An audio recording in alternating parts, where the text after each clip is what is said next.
الحمد لله والصلاة لأهلها اما بعد. بسم الله الرحمن الرحیم.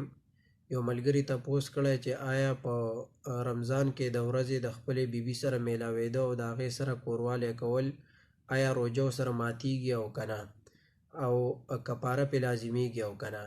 یا داسې حالاتو شو چې نارینه راغی، خاوند راغی او ښځه اوده ده او د ورسره جما وکړه، کوروالی ورسره وکړو، یا چې دی نو په داسې حالات کې چې په زور او په زبردستۍ د هغې سره جما وکړه په رمضان کې د ورځې، نو آیا اوس په دې ښځې او د سړي دواړو روژه ماته ده او که نه د سړي روژه ماته ده او په سړي باندې کفاره ده او که نه په ښځه او په سړي په دواړو کفاره ده؟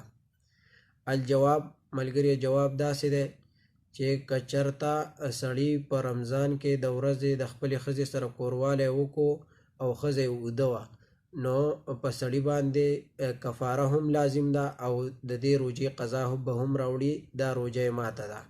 او ښځه چې ده په خوب کې د هغې سره جما شوې ده، کوروالی ورسره شوی دی، نو د ښځې روژه ماته ده، د روژې به قضا راوړي او کفاره پې نشته دی. او که چېرته په زور زبردستۍ د هغې سره کوروالی یعنې جما شوې وه د ورځې په روژه کې، نو په سړي باندې قضا د روژې راوړل او کفاره ورکول دواړه لازم دي، او په ښځه باندې صرف قضا د روژې ده چې روژه یې ماته ده او کفاره پې نشته دی. والله اعلم.